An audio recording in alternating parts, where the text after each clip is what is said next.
Hey guys, welcome to the WWZ podcast. We're going to be talking about Raw Deal, one of me and James's favorite card games, hands Who? down. Sorry, Mr. Seffi Yeah. Strife over here. Yes, sir. And I'm Rio the Beast on TCO and Lackey. I'm Suicidal Sephiroth. You'll probably heard from me on there, unless Creed's banned me already. All right, we're good. And then also we'll be talking about Dragon Ball Super, the card game, which is where we got the Z from. Not so much talking about that game, but as so much as recording us playing the game or at local tournaments and stuff. And Raw Deal, we'll probably do local tournaments as well. We'll do videos of local tournaments. Have a lot of great players out there in our locals. We have Nick, and then Deadpool, Mitch, obviously. And yeah, Mr. Lawnmower Man. He's the greatest player there. Yeah. Champion, current and future champion. FunkCon champion. Yep. And GenCon champion coming up. And I'm going to do a little rundown today of what reversals we feel are kind of standard in like heel and face and bash and so on and so forth. And then after that, we're going to do a little breakdown of what we look for personally in a deck when we're building it, and certain things that help us build decks to where have a starting point. All right. Sounds like a pretty good strat to me. You can classify reversals in a bunch of different ways. You got your ones that go on every single deck, and then you got your reversals that break down for like face, heel, mid-match, bash. We're just going to give a general overview of each good reversal that we think you should put in your decks and probably why you back them. Made a little list here. Did you want to start us off? Or you want me to start us off? You go ahead. All right. So I made a little category for face reversals. So we're going to start off with once is enough. You'll pack probably 2 to 3 of those in every single face deck. It's a 042 completely reversing multi-card.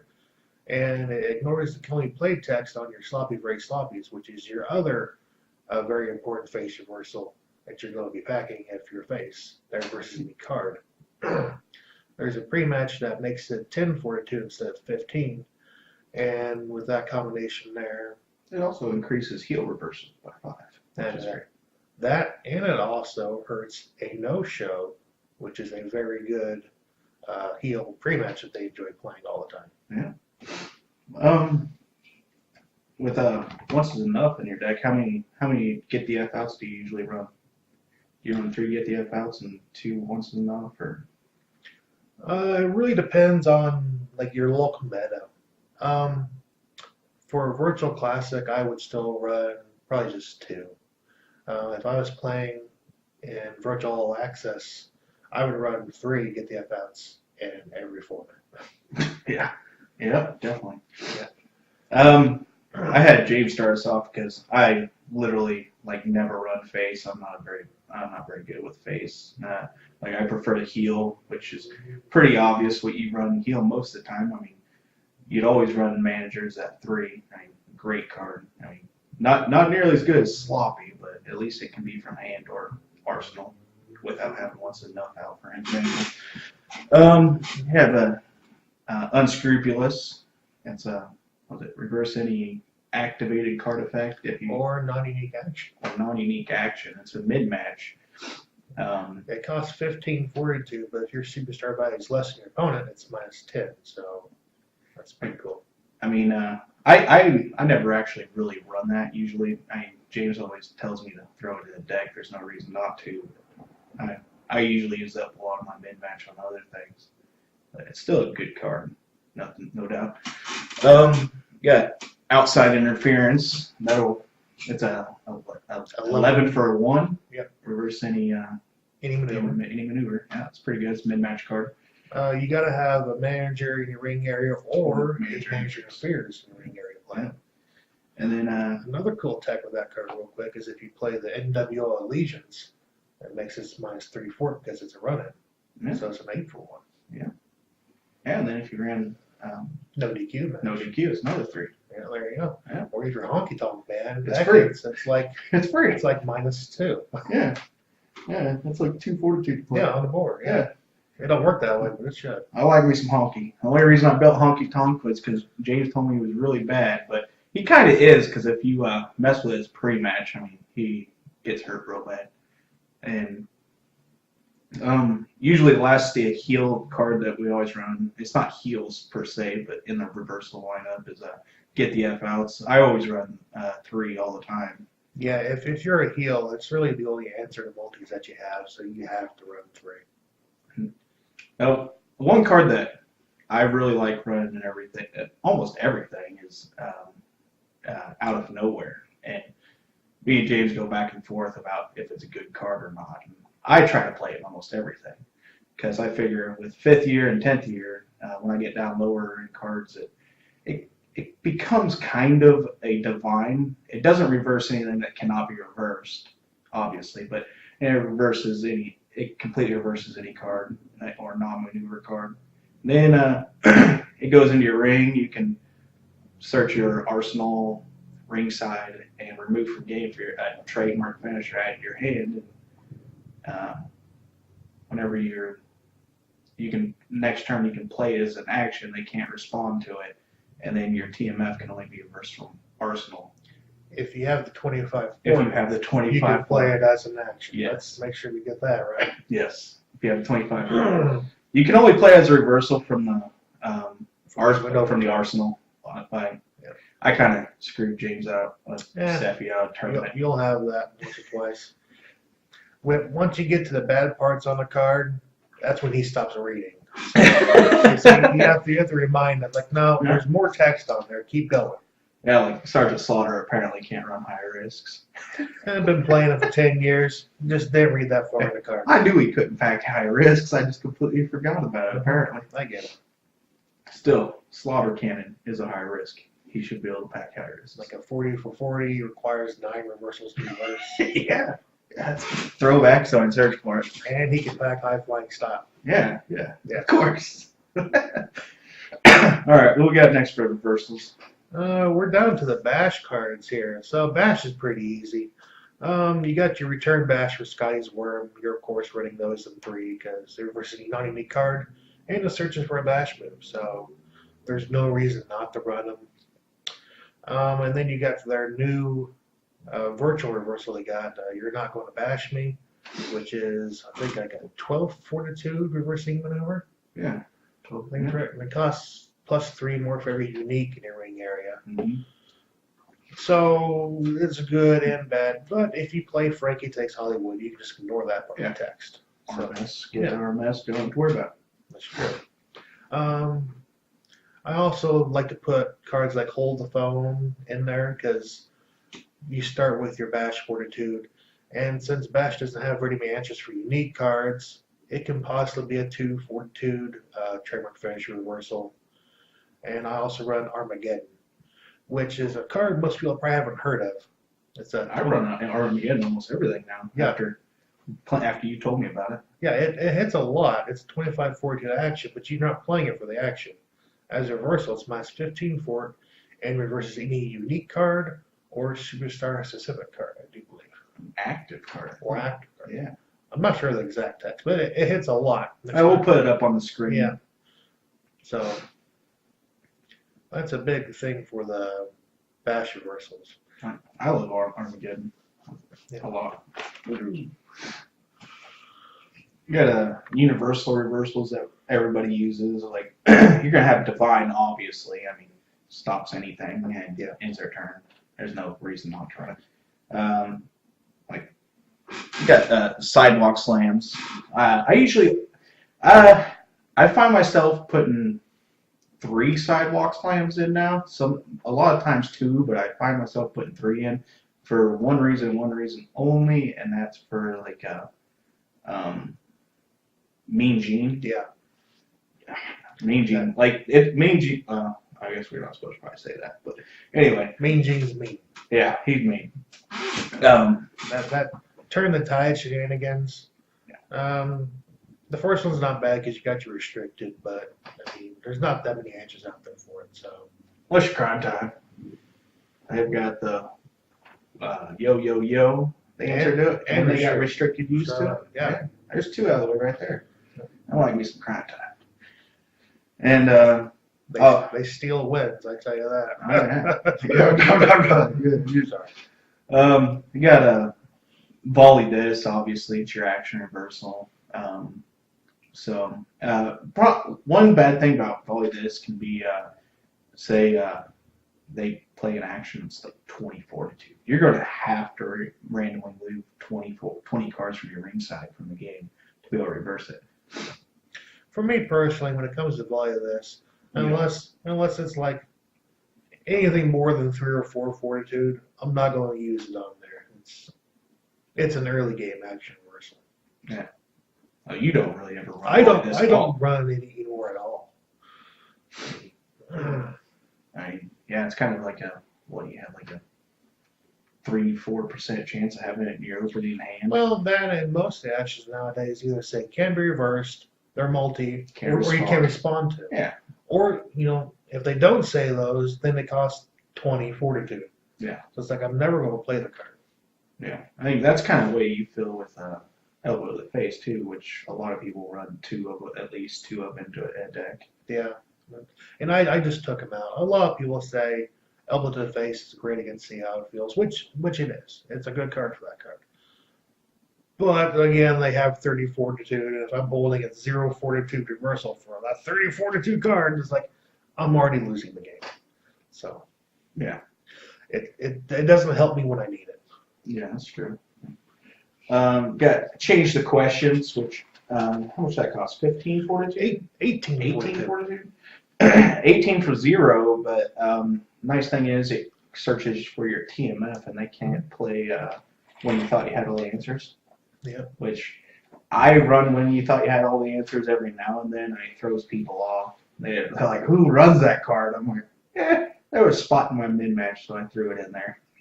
Yeah, sometimes it's a great card that it's there to save you. Yeah, that was good. Don't try this at home. Like, don't get me wrong. Don't try is a great card.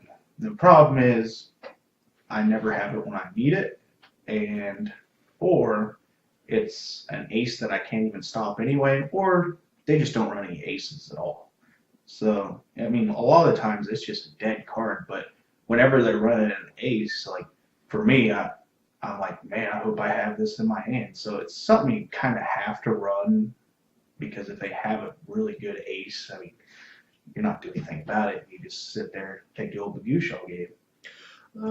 If you're a heel, and especially if you're a heel tag team, then running don't tries at home isn't as important, because you got your unscrupulous SOB, and you got your classic teamwork to reverse your aces. Yeah, if you're the Shield, you get classic teamwork for free. It's non-unique.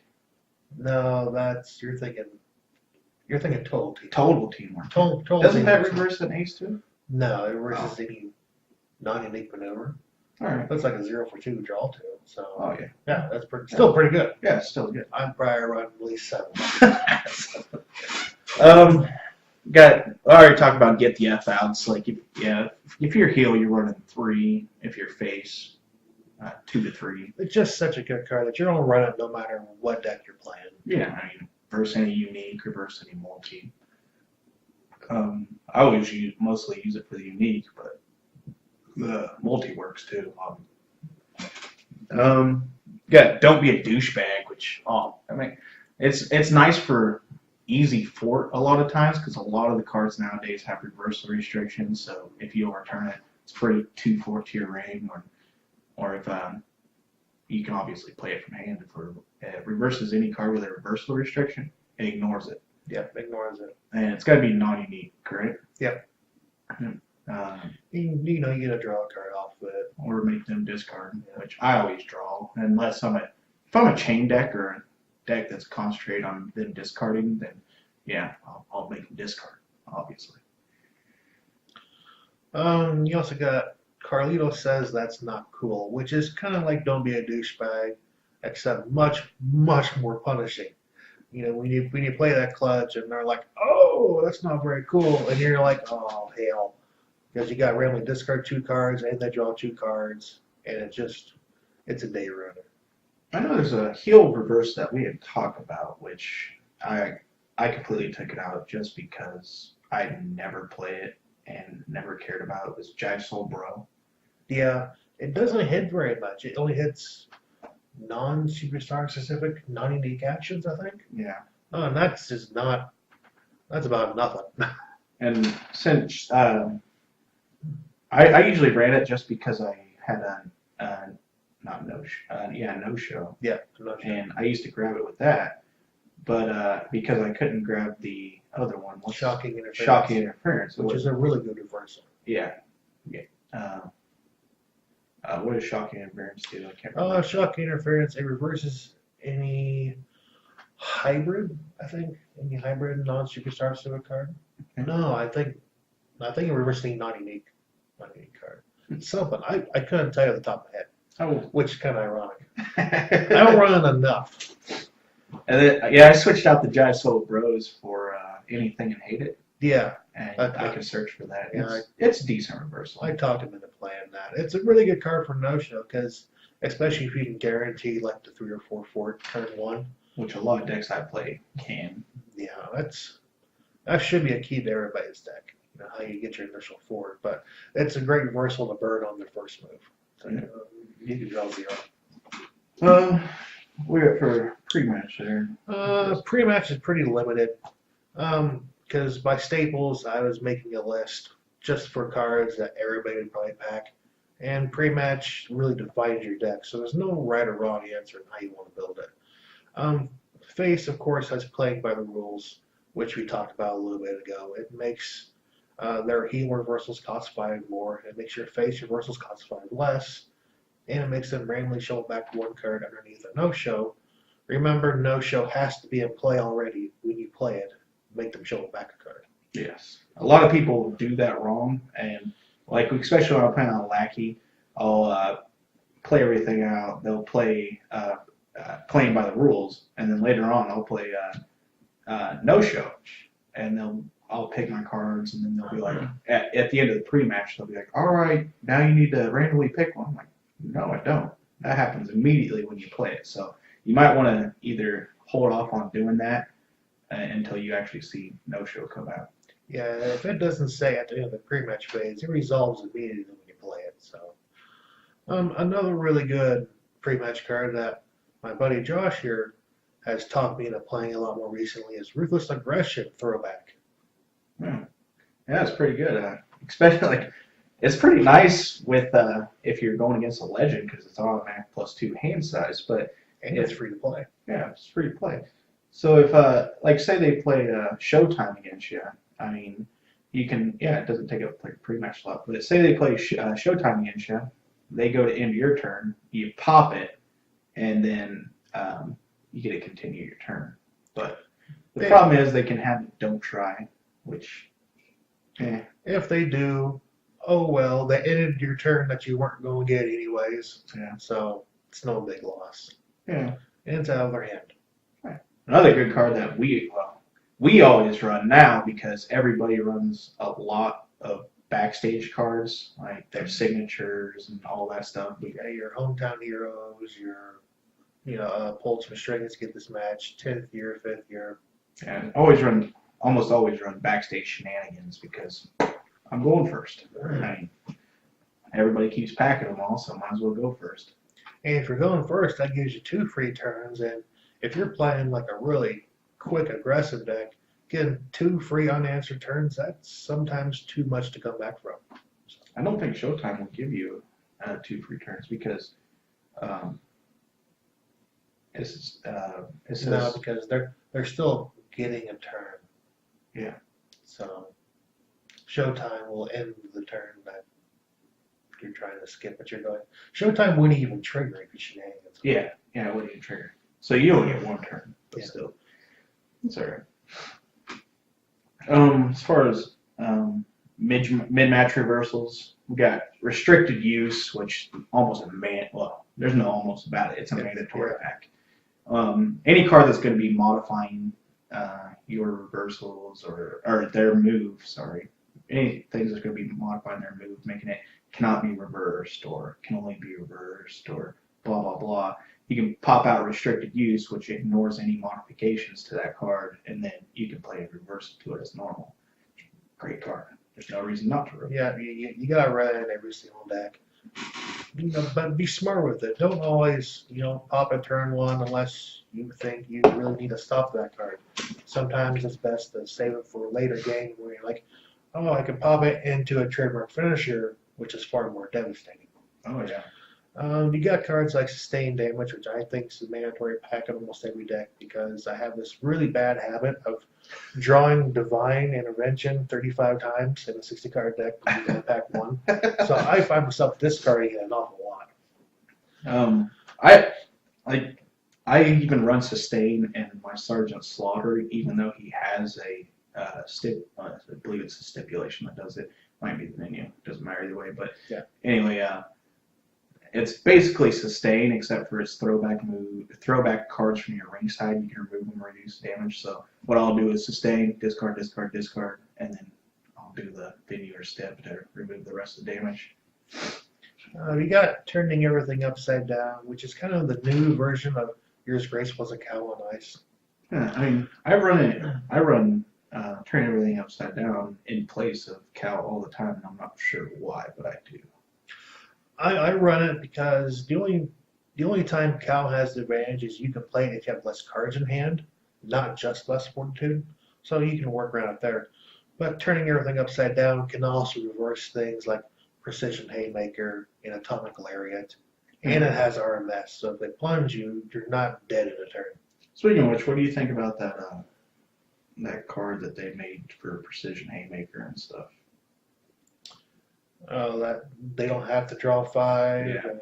Yeah. Worthless. Yeah. It didn't do anything to hurt the card at all. No, I don't think anybody plays it anyway. I don't know. I can't figure out why you wouldn't play it. I even forgot what it was. Is it a pre-match It's a card that does pre-match it? card, yeah. Yeah. So. It takes up valuable space. Maybe maybe it was a backstage card just because it was there. There you go. Maybe it might be more useful. But I guess, but there's already 10 backstage shenanigans cards. Yeah. It's getting a bit hectic. that card's kind of meta driven too. I mean, you can't just auto pack it and everything because not everybody runs Precision Haymakers and stuff. And if you're really worried about Precision Haymakers, you can run something like Too Many Rules, Too Many Refs. It's a 0 for 3. That would hit it.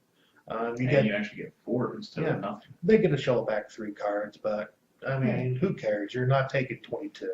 Yeah, that's always good. Yeah. Then you got your backslides, which there's what we've got to talk about. Yeah, Backslides and inside cradles. he got me running that and everything now. I run those and everything. Yeah, it's a good card. Yeah, especially if you build decks that can get the jump on Fortitude. There are 5 Fortitude reversal. Backslide reverses strikes. Inside cradle reverses grapples. When you play them, if you have 20 Fortitude more than your opponent, you win the game. Yeah. So Or 5 stun. 5 or more stun. So if you're just dominating them, or if you're John Cena and got a lucky 5 knuckle shuffle in play, you're golden. 5 stun, I'll take it. Yeah, that stays pretty good. Got Old School Brawl, which is kind of a more recent auto pack. When that came out, Virtual 7? Is that when that came out? It's actually been out for quite a long time, but they fixed it. It used to reverse the third maneuver with a reversal restriction. Yeah, So it was completely unplayable. Because you're like, well, okay, I guess I can stop the second apply. Hmm. But who cares then? Yeah, it's good for what it does is it'll ignore. It just blinks a maneuver and blinks the damage till the end of the turn and ends their turn. And they discard 2 random cards. Discard 2 random, yeah. And then from there on out, if the second card they play has a reversal restriction, they have to overturn 2 cards, which I never get that part to trigger ever. It's still a good card though. No reason not to run it. Yeah, especially when things like, I'm pretty sure, I think it works on chain. Chain's a reversal restriction, isn't it? Or does that have to be on the card? It's chain is a reversal restriction, but I'm sure it works like Don't Be a Douche that works with chain, where you still have to discard 2 cards to play a reversal 2.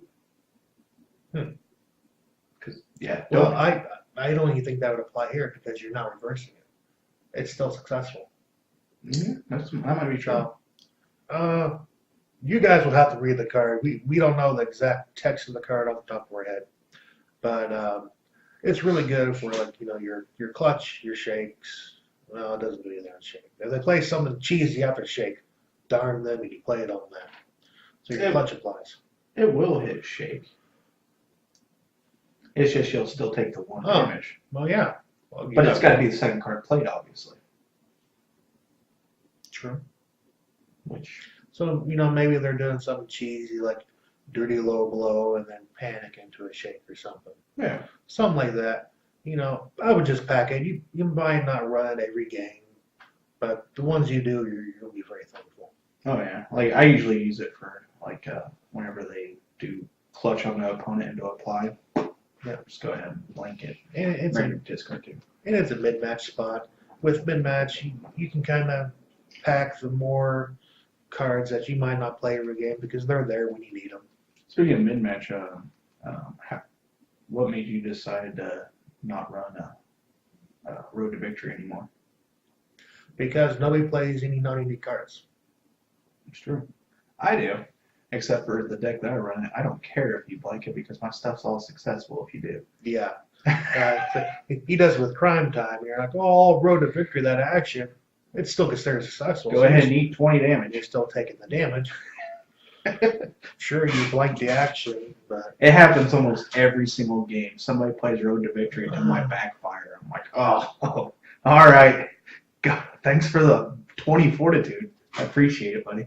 But I think with that being said, to take a little step back in time for a second, when Road to Victory came out, it was probably the best Staple. The best champion card that ever got released. Yeah. This is when West Victory won World, so they made that for him. And it ruined a lot of good cards in the game because they made things like your fan appreciation days, your turnip heats, things like that just instantly died. They weren't playable anymore. Well, another good thing with I guess like against if you were to play Road to Victory against my Crime Time deck, and I had like 15 or more cards in hand, I'd still discard. Yeah. But I never. But your smart player is not going to walk into that situation. I have before against Mitch. As I said, your smart player is not going to walk into that situation. This guy right here. So, I mean, can you think of any other reversals offhand that you would run? No, I think that pretty much covers it. I run this. I usually run Power Slams and Spine Busters, the throwback Spine Buster and throwback Power Slams. Power Slams is a 13 and it does 10.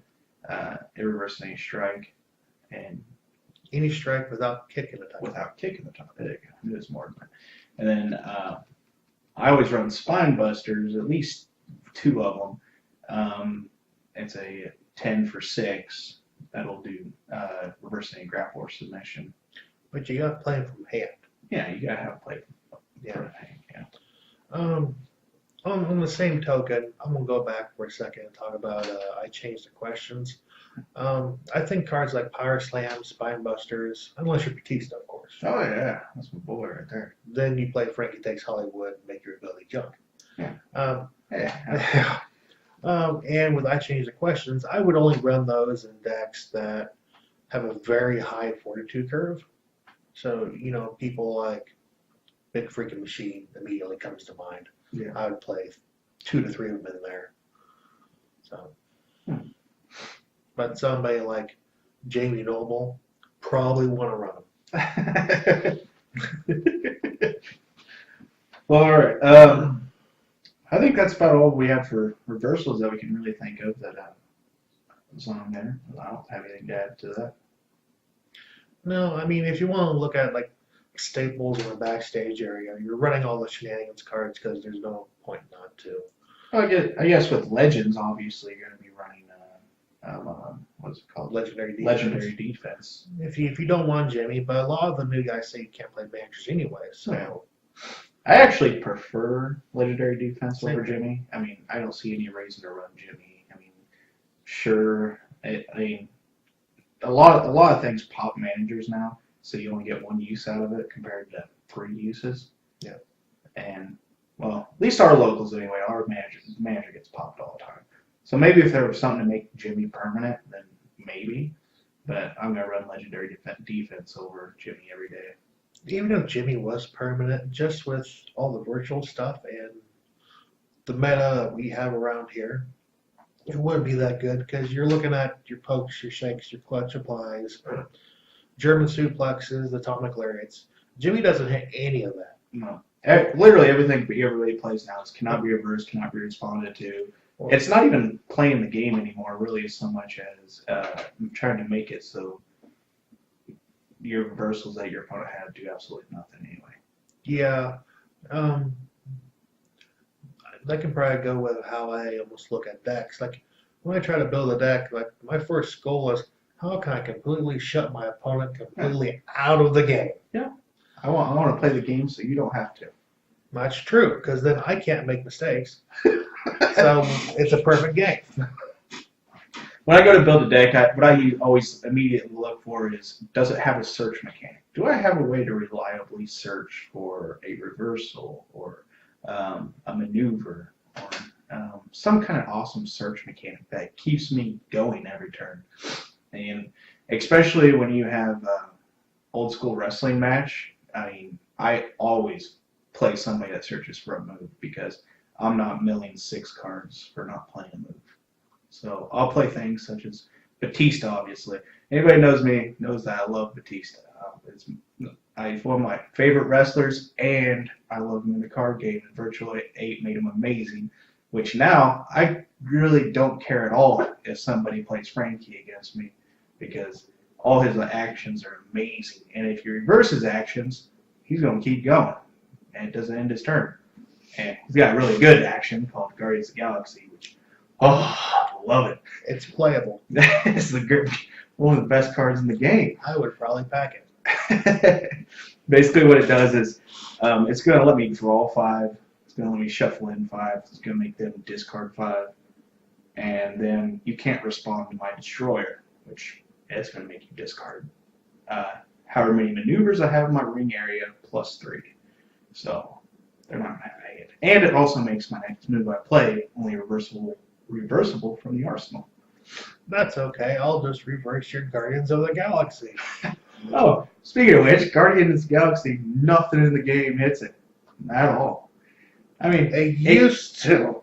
They used to. Before they made the stupid backstage card. I Walk Alone is the greatest backstage card ever made. He walks alone because he has no friends because he played that card. Oh, it was funny. I played Mitch on Blackie, and every single thing I did, he's like, "What does that?" And I'm like, "Double click, I Walk Alone." Everything. And then he goes, "Do something else." He's like, "What in the heck does that?" Click, click, I Walk Alone. It does everything. It's great. How did you play that action not end your turn when I reverse it? Click, click, I Walk Alone. It's a good card. I also like to play Sergeant Slaughter. I mean, I love me some Sergeant Slaughter. One of my favorite wrestlers. I mean, I loved watching him back in the late 80s and mid 90s. I loved watching him on the, whenever I saw him as a kid on my favorite show at the time, Super Mario Super Show, I was like, "Oh, yeah!" I love me some Sergeant Slaughter. And he's great, especially in virtual. I mean, they did a virtual throwback to a lot of great cards, like trademark finishers and stuff. And his ability allows me to discard a card to search my arsenal for any throwback card. So, throwback maneuver. So, I'll search for, depending on what they're running, like if they're running a lot of submissions and grapples, I'll go, if I got the 4, I'll go search Spinebusters. If they're running strikes, I'll go search for Power Slams. But he's got a great card, Cobra Clutch Throwback, that I can search for, obviously. It's a 0 for 6 submission chain. If they reverse it, they're going to have to discard 3 cards. And so it's multi. It's multi. So they're basically getting rid of 7 cards to reverse it, which There's a few people out there that actually reverse it. They really don't want me to get that 6 fortitude, apparently. They really want to turn really bad, but I'll let them reverse it every day because it's going to the bottom of my deck with that band from ringside. I'm going to play again next turn. So don't bother me none. All it does is put me in a bigger advantage over the game. I mean, if you got maybe 20 card hand size, oh well, you might want to reverse it then. But if you're setting like a 10 or less hand size, no way I'd play reversal to it. The only time I would think about trying to play a reversal to it is if I know he's packing maintain hold, and I don't have a way to reverse a multi-action. There is a good reversal for it. Was it Lucky's for Losers? Is that the one that does it? That. Yeah. Or if they play Vince McMahon, guest ringside announcer, the original one, you can pop it to reverse any multi completely. Yeah. It's a good card for it, too. A lot of people don't run those, obviously. I mean, Nick, he did it to me a couple times. And, yeah, it worked for him, obviously. He's a jerk. Yeah. He's a good player. He's a good player. He's all right. He's an all right guy. So, not as good as Brandon, though. No. Getting there. He'll improve one of these days. Yeah. But, also, with like I mentioned, the virtual cards, I have the throwbacks. So, what I usually do is I'll get my 6 initial for it, and I run a bash, which I have to run the throwback band from ringside because the normal band from ringside is SmackDown. So what I'll do is I'll throw something. If they have more for it, they'll reverse it. I'll use Managed by Shane to go grab Ref Takes a Bump. And from my next turn, then I will discard a card, go search for the throwback Blatant Chokehold. I'll play Blatant Chokehold. They play a reversal to it. Hopefully it's a 0 fortitude reversal, which a lot of stuff is now. Especially in All Access. You're probably going to get the F out or something, and then you're just giddy. Yeah. Well, if I run All Access, I actually run the Revolution card. I'm drawing a blank on what the name of that card is. Well, that's not drawing a blank. I know. That's Richard Classic. The Revo band from ringside. Oh, yeah. I forgot what it's called. It's band from ringside. Oh, Gone Not Forgotten. Gone Not Forgotten. Yeah, it's better than the band from ringside. I probably my Slaughter, the way I really like him is in All Access because it's a lot easier to set up that way. And basically, I'll play the Blatant Chokehold. And, if they play a 0 fortitude reversal to it, I'll force it into play with Ref Takes a Bump, which then for the rest of the game opens up all my TMFs. So I'll play the 50 for 50 bash finisher from my mid match. I'll pack 3 of those, keep throwing them all day, and then eventually get to good night, everybody. Eventually, I mean, it's pretty quick. Next turn. It's We're pretty talking quick. turn 3. Yeah. 70. Your deck don't have 70 fortitude turn 3. What are you doing wrong? You're gonna play a volley this to it? Remove 70 cards? Come on, guys. They can't because it's a turn finisher. Well, this is actions. Good night, everybody. Oh, that. I thought you wanted. Okay. Yeah. Well, if they're Andre, they could. Yeah, if they're Andre, they got it. But nobody runs Andre anymore.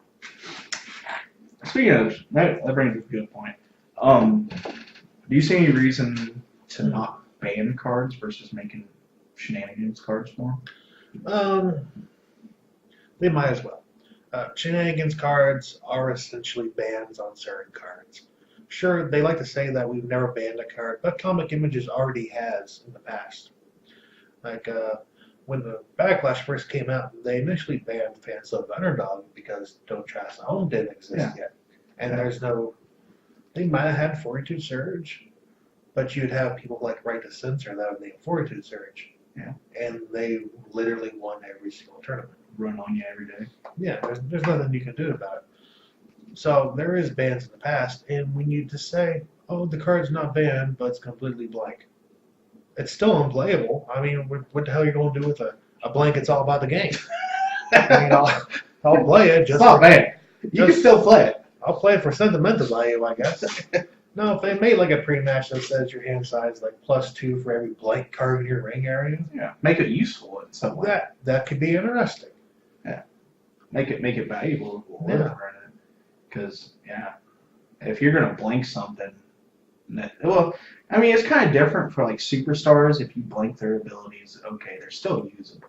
I mean, you got well, as long as you're what JBL actually has an ability, isn't it? Yeah, he has. Well, his ability is still decent if you don't blank him. Who's the one? Who's the one that is basically a blank ability but still has ability text? I thought it was JBL that had that. My shenanigans cards change it. Shenanigans blanks. Well, Shenanigans changes Piper's ability completely. Like they changed him really bad. I'm not gonna recite what his new ability does. It's like 2 paragraphs, Yeah. so it's not that important. But it changed JBL's ability. It changed Andre's ability. They changed Piper's. Well, they blanked them, and then they gave them cards that helped them having a blank ability. Yeah. So, But I thought there was something like with JBL that like he couldn't run. Well, he can't run draw and blank anyway. he can. Yeah. Can he? Yeah. Oh. That's why they made it blank. So it helps them. Okay. But I mean, you start with a starting hand size of 12.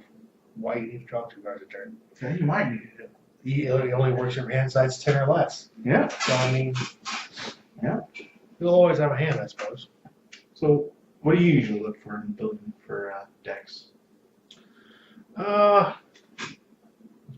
Something that'll completely frustrate my opponent. Typically, I like to build decks that just when I play them, my opponent afterwards are like, "Man, that was bullshit." So. Yeah. So currently, right now, I'm working on a deck that I might take for the next tournament. I'm playing a Diva, so I'm going to run Premier Raw in between lip locks, and everyone wants to watch women wrestle. I think it's named by Raw actually. 142 Raw female action. Anyways, I'm just going to be able to look through your deck and remove like up to 20 non-unique maneuvers from your deck. So I'm just going to take away everything you can play. Oh, just off the one card? No, they're each are 3 apiece. But with the Raw Legions, they can only be reversed by. They can't be reversed by hybrid or uniques. So, anything and hate it? Or no, anything and hate it. What's that? Just bring it. That's like the only thing that hits it? Yeah. And I'm playing Dance Coach Dance, which makes them -42 for each Raw card in the rain area. So they're 0 forward. So turn 1, you're getting them. And I'm like, let's see that deck. Oh, you're playing Clutch Apply. I'll remove your 3 clutches. So that and decks that pretty much guaranteed to get on the board really quick and build a really strong lead is why I look forward to Superstars. Yeah, that's basically with me too. I always look for somebody that's going to at least guarantee me 4 to some point, which is Cobra Clutch for Slaughter, Unleash Bomb for Batista if I'm far behind. If I'm 6 or less, the backstage card allows me to make it 6 or less instead of 0 fortitude. So if they're sitting at 10 fortitude, and I got 6 or less, I'll search it out and they kill me over versus from Arsenal. 0 for 9. And because they think it needed this extra text, it can't be blanked. It can't be blanked. So even if Brahma Bull doesn't do nothing. Yes, it even gets around Brahma Bull. And then, I've recently started liking to play Steamboat, especially with his revision. I've been playing him a lot, and basically he's going to throw out 2 fortitude for free that I'm going to play. And then he also gets a arm drag superstar specific card that I can't remember the exact name on it, Steamboat's arm drag or something like that. But it's a 0 for 4 that's essentially the same thing as Cobra Clutch. Except it's not multi. It's not multi, and if they play unique to it, then they don't have to discard. But Well, they discard 2 for the chain, don't they? they still discard 2 for the chain, but if they play a non-unique reversal to it, they have to discard 3. So that's 5 cards discarded immediately when they play a reversal, plus the reversal, which is 6, unless it's from Backlash, obviously. Don't you like draw 3 when it's I get a draw of 2, but my backstage card, whenever I play a card with a dragon title or flying or chop, I get to draw an extra card, so I draw 3 cards. So. That's a pretty good card you can search for freely. Yeah, and he search. Yeah, he searches for them all. Anything with flying, drag, toss. I can't say toss. I don't know if toss is one. Yeah, I think it is toss. Small package, which I don't know why that's in there. I guess it must be flavor. I mean, I don't see myself ever playing that. No. I was watching. I think I was watching a Team Canada, or not Team Canada. I was watching Eric's podcast that he does, and he does video coverage of his tournaments. I believe there was somebody running. Well, I know there was somebody running Ricky Steamboat, and he was doing small package. I mean, I wouldn't do it personally. Also, I think that that video might have been old enough to where it was before revisions. So he was terrible, and he probably never won a game. Well, the original Ricky Steamboat was rough. Yeah, I know. Around the edges. I remember looking at him the first time, and I was like, never playing that card. And then they did revisions, and I completely forgot what his old ones did, and I was like, well, whoo, I'm playing that. Like his old one was, I think it was just like a storyline card instead of adding to it was his new ability. Yeah. So it just cut it in half. It's like, you want the storyline or you want his ability? Yeah. And they gave him both. Yeah, might as Which well. you needed. It's 2 for $4. Well, yeah. Well, that's not that big of a deal. I only run like 7 arm drags anyway. I don't really need it. I mean, it's nice. The only reason I searched for one in the pre-match using Washington. Yep. I'll search for one just for a free 2/4/2 to begin with, and then I'll do the Ricky Steamboat's arm drag, the 0 for 4, which that gets me 6/4, which is a nice number that I like sitting at. I like sitting at 4 or higher just to open up and get the F outs immediately. Yeah. Most decks, 4 or higher. You got your get the F outs and German suplexes. So I try to keep it between 4 and 6. Sometimes I run a lot of precision sleepers because I like playing moves that don't interact with people. Yeah. So 6 gets me that. Yeah, it's pretty good. It's playable. There's one pre-match card that I literally run in almost everybody is a hardcore title throwback. I love that card. It's immediate. All it basically does is increase damage in my moves by 1, and it gives me a -2 fortitude to all my maneuvers, which I love it. You're starting to turn me on that card. It's a good card. I would almost consider running it, but I know you're going to play it in every deck, so I don't bother. Yeah, that's the one thing I'm happy about. Nobody else runs it, and I don't have to worry about the universally unique part of it. There you go. And for some reason, it is the only belt that is permanent. Yeah. It's the only one. Yeah. I brought that up to Brandon the other day that when he plays his Vince stuff, I always let him pop it, and I forgot entirely that it was permanent. Yeah. I didn't know it was until a couple weeks ago. I was just looking at it in the other room. Yeah. Like, you don't say. It's pretty good. I mean, your opponent can take control over it if they play a foreign object successfully or a trademark finisher, but usually at that point you've got accomplished what you wanted to do with it, to play your slightly bigger moves, turn 1 cheaper. That's all I really use it for. Yeah. I mean, it is pretty funny to sneak in every now and then, though. Like, some people are every time like, how'd you play that card? I don't know, -2 fortitude. That was pretty good. And Don't say. yeah, like I run it in Viscera as well, because you can make your really big dynamics with Viscera and its backstage and all that. You can make them 0 fortitude.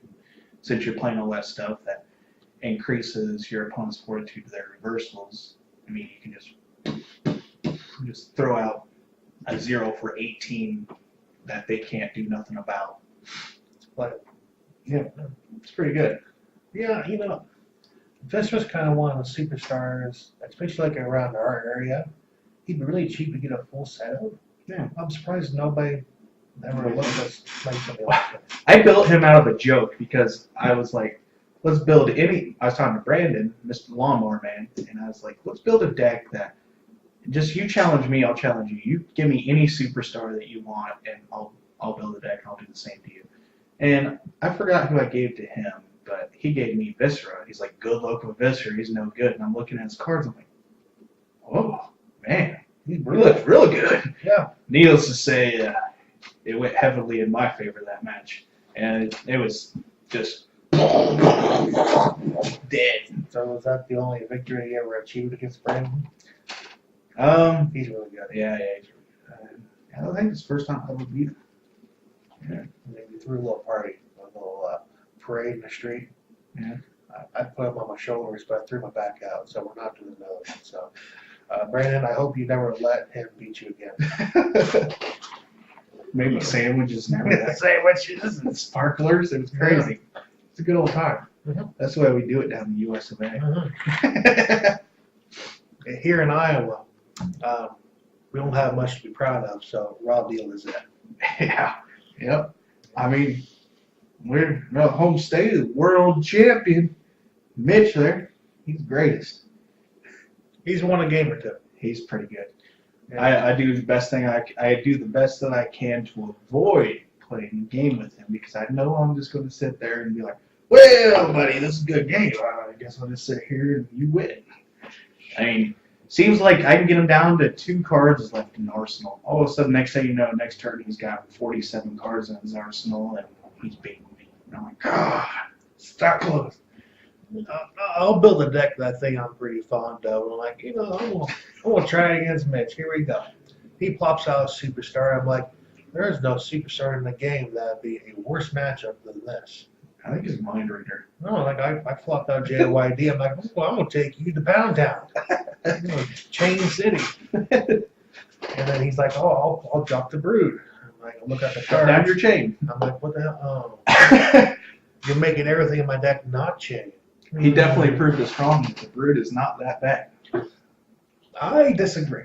Oh, I The thought reason being I disagree is because they were great in that matchup, but against the common games of German Suplex, Atomic Lariat, Precision Haymaker, Precision Sleeper, Brood doesn't do anything. Yeah, Their abilities. that's true. Yeah. I mean, it works against weird superstars. Yeah. Now, wouldn't it be really funny Hmm. is if somebody's playing Booker Man against them, I think. Because I think their ability makes it non-volley, too. Mm. So that would he would throw his deck. Yeah, that would be pretty decent. Yeah. So, So, what, June 23rd, I believe it is, we got FunkCon coming up in Moline, Illinois. If you haven't heard about that, then you haven't been listening to Raw Deal around at all. I mean, it's been everywhere. I mean, going to have Hacksaw there. oh, tough guy. I don't like me some Hacksaw. I love me some hacker saw. I thought we were going to get Sergeant Slaughter there, and I was so excited. And then I messaged James after I heard from Brandon. I'm like, James, guess who we're getting? He's like, or who? Who we getting? And I was like, Hacksaw. He goes, oh my God, Hacksaw, God. Hacksaw even put up a little video on their website, gave it a oh, and I was like, yeah, go get him, Hacksaw. I mean, FunkCon's going to be great. I mean, we had a lot of great prizes. You got the, the big gold championship belt. The old world heavyweight title belt. I call it the Triple H belt because it looked the best on the game, so I call it the Triple H belt. Batista belt. Who? Premier Batista. Yeah. I'm gonna make a throwback version of him. He'll go back to there. I mean, it's gonna be pretty great. I mean, we got some Canadians coming down. Yeah, there's gonna be some good players there at this one. Oh yeah. I think one of the really good things about this tournament is it's only gonna be Words of Classic. Yes. So you don't have to build 3 decks. Yeah. I mean, 3 different decks to play in the tournament. I mean, me and Steffi here, we got invited out to go help run Gen Con, and don't get me wrong, I'm excited about going to Gen Con. Never been, and I love playing Raw Deal. I'm one of the few people that actually love All Access. Not very many people like All Access, but I love All Access. Main reason is because Teaster can run some game spine busters, some AA spine busters, all the other spine busters, and search for them. I mean, that's really the only reason I like them. I like All Access. The problem I have with All Access is when they first made it, like back when Raw Deal was alive, even the developers said that they weren't going to try to balance Revolution and Classic together, and that's still pretty much the same today. There's just too many cards and card interactions to plan around everything. Yeah. And everybody's reversals kind of look alike. There's bash decks as far as the eye can see. Oh yeah, everybody runs Bash basically. I mean, Legend Bash. That's the best way to go with. One of the best ways to go with all access. Like Slaughter, I love running Slaughter and All Access. Obviously, Legend support. And he gets Bash and blah blah blah. So it's pretty good. And then at Gen Con, you also have to run Revo, which no way, no shape and form will I ever be a fan of Revo. There's no possible. I've never got so angry playing a card game ever. I mean,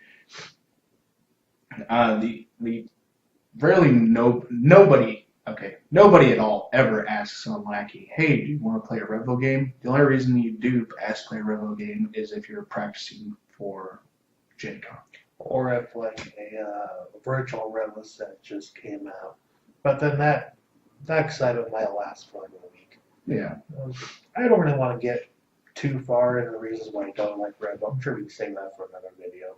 Yeah, I mean, obviously people are gonna like it. I mean, everybody, different strokes, different folks. It's just not my cup of tea. And yeah, that's one of the reasons that I'm not really too excited about Gen Con. Is like I'll love playing All Access. I'll love playing virtual, but my strategy for Revo is pretty much just don't build a deck. That's the way I feel about it. But obviously, we'll build a deck and play it. Same here. I'll build somebody. It'll probably be a solid little deck, but I'm not expecting the win. No. The Revo one. So I'm not afraid to.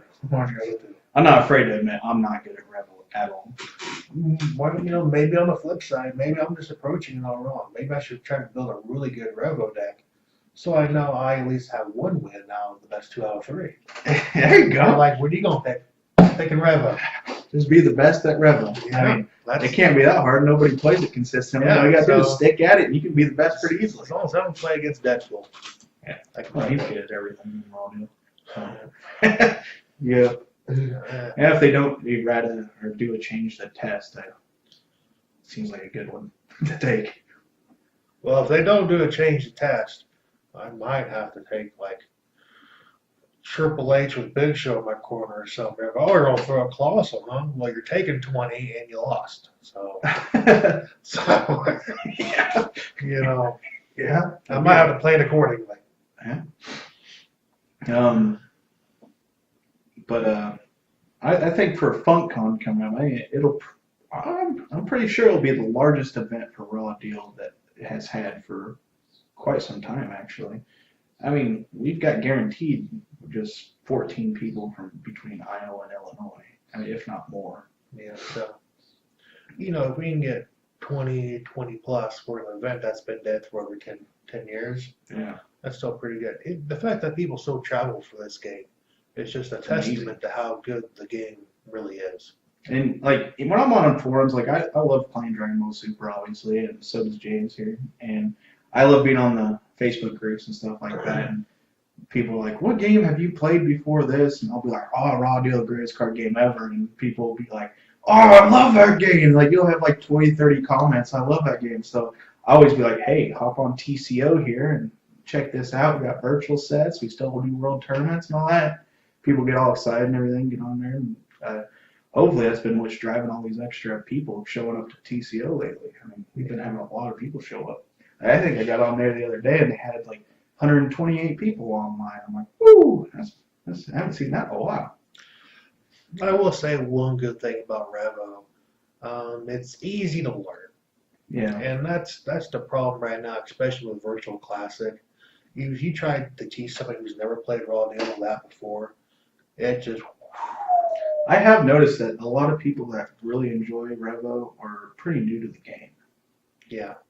Because you can sit down, you can teach somebody a Revo game in 5-10 minutes. It's pretty standard, which is 3 or 4 times longer than what the game is going to take. Yeah. So. Well, that's one of the reasons you didn't like when they introduced this old school wrestling match.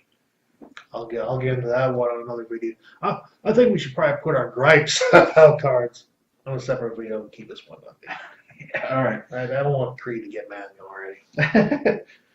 All right. Well, I think that's going to be enough for us tonight, and certainly hope you guys enjoy the episode and you guys like and subscribe to the video.